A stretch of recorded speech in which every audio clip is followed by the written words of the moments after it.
you're listening to Reach MD, and I'm your host, Ana Maria Rosario. And with me today is Kate Williams, licensed mastered social worker from the Alzheimer's Association, the Greater Michigan chapter. Kate, welcome to Reach MD. Thank you so much for having me. Well, let's start off with your role at the Alzheimer's Association. Sure. I am a social worker, and I actually work as part of a multidisciplinary clinic at a local hospital. So I work with patients and families as they're getting the diagnosis and going through all the different stages of the diagnosis, so from very early to very late stages. What are the latest facts and figures relating Alzheimer's? Probably the biggest one is the prevalence. People don't realize just how prevalent this disease is. About 5.2 million Americans are living with the disease currently, and that equals about 1 in 3 people over age 65. So huge numbers, and 2/3 of them are women. So a really big issue today in women's health. How about when we're talking about mortality? Mortality is probably another really big surprising factor for people. Alzheimer's is actually the 6th leading cause of death in the United States. Most people don't realize that, and the 5th leading cause of death for seniors. Very important public health crisis. This is the only leading cause of death in the top 10 that we're not getting better at preventing. We're getting better at preventing heart disease or curing cancer. Alzheimer's disease, we're not there yet. So a huge issue for our society. And I bet it's also a huge issue for their caregivers. Absolutely. 15.5 million people are caregiving. So for every one person that has the disease, there's at least 3 family friend caregivers that are participating and helping them. So 20 million Americans more than that are affected directly, not to mention all the indirect costs on businesses, neighbors, etc. Could you expand a little bit more about women and Alzheimer's? Women are much more likely to get Alzheimer's disease, mostly because we live longer, and increasing age is the number one risk factor for Alzheimer's. So about 2/3 of people with Alzheimer's disease are women, and it also follows suit that most caregivers are women. Again, about 2/3 of caregivers are women, so a huge issues for females, whether you have the disease directly or you're caring for someone who does. Another real interesting fact is that we don't really talk about that. We think of women's health issues, we think of maybe heart disease or breast cancer, but when you're a woman in your 60s, your risk of breast cancer is about 1 in 11, whereas your risk for Alzheimer's disease is 1 in 6, so almost twice as likely to get Alzheimer's disease than breast cancer, yet there's big pushes for mammograms and those types of health screenings, but nothing about brain health. So it's really important for us as an association to get that message out there. This is important. This affects you. Yeah, it's really important to know. Let's now turn our attention about any recent clinical updates or studies that our listeners should know about. Obviously, a huge disease for research, and the last couple years we've seen some real bumps in funding, though still not where we'd like to be, of course. Probably the biggest issue is we're really turning away from trying to reverse Alzheimer's disease in people that have it and starting to turn more towards prevention studies that are drugs or interventions that will slow decline in people or even just prevent onset.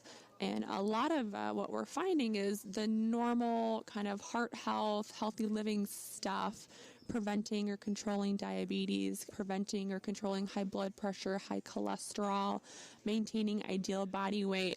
All of that has a real benefit for your brain. And in fact, there's some research that suggests that just by managing those things we should be doing anyway, can delay onset or slow decline for about 50% of people. So that's a huge improvement. And we're talking about more than 5 million people in the U.S. that are currently suffering. Yeah, that's definitely a big improvement. How about the misconceptions or the myths? There's tons. I don't know where to start. Probably the biggest one is that there's nothing we can do. So, what's the point in getting tested? What's the point in telling the person? What's the point in telling the family? And that's simply just not true. There are medications out there on the market that can't stop changes from occurring in your brain, but can certainly help delay symptoms, slow progression.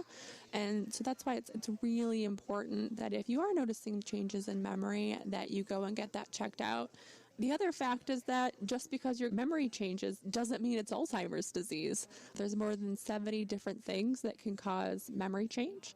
And so some of those things have a reversible cause. So it could be something as simple as a vitamin deficiency or a medication side effect. Even something you've been on for years could be starting to occur in your body differently than it was in the past. So probably the number one misconception is hide your head in the sand, don't think about it.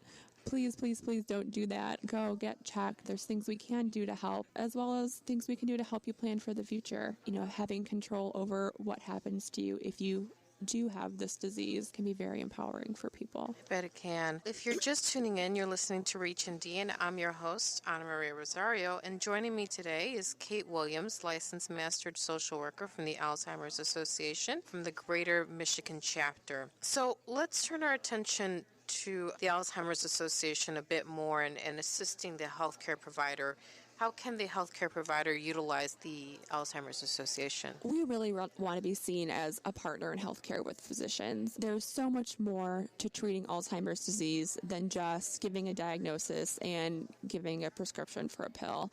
Alzheimer's disease really is a disease that affects not only the individual, but their caregivers, their family, and so many treatment options like day programs, like respite options, like legal and financial planning, support groups, education initiatives. And that's all stuff that physicians don't necessarily have time for, don't necessarily get reimbursed for, but are still really critical to ensuring quality of life for everyone.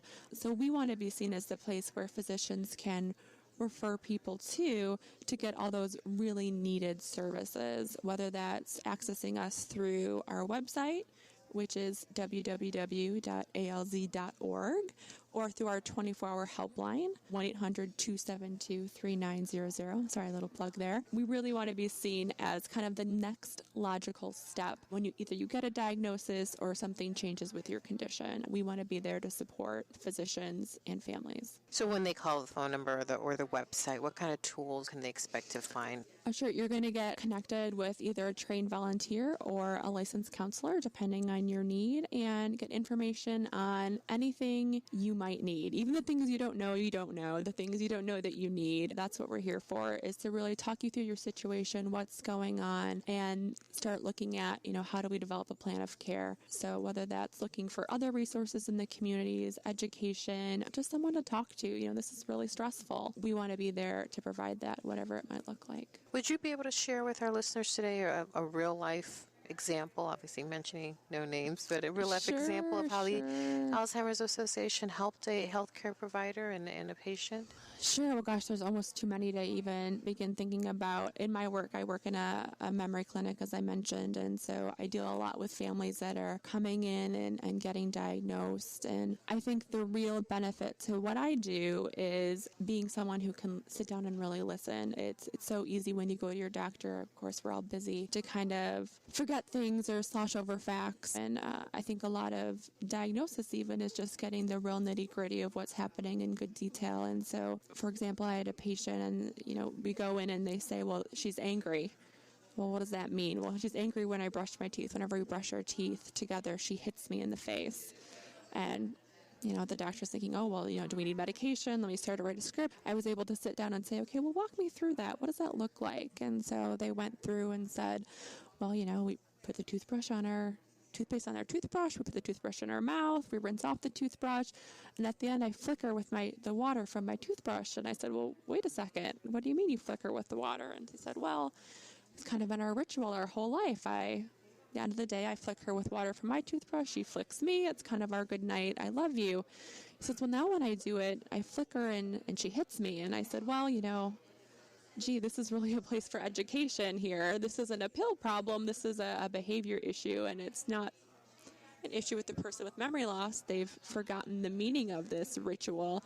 It's really now up to us as caregivers to stop that. And so, really simple thing, but having the time to sit down and really work through that prevented a patient from having a medication they didn't really need, and allowed the physician to, move on and help other patients that did have a medical need. And I could work with this family that really just had an education need. Would it be fair to ask then, what would be the follow-up with going back to the healthcare provider? Do you go back and share notes? Is it a call, or how does that work? Absolutely. In my particular position, obviously, I have direct contact with patients and families.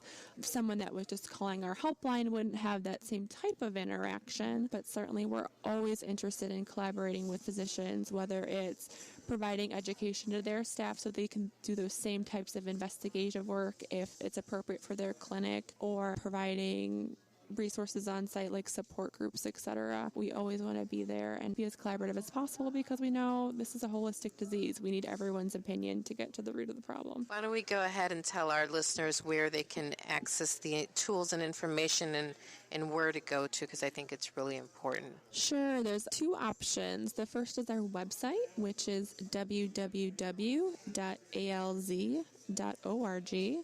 And the second is our 24-hour helpline, and that's 1-800-272-3900. I will say the real benefit of the latter is that wherever you are in the country, you're routed to your local chapter during normal business hours, so you'll talk right to someone in your community who knows what's happening near you. And then during, non-regular business hours, you get routed to our national office in Chicago, but with follow-up sent to your local chapter the next day. So you'll always get in touch with what's going to be most helpful to you. Okay.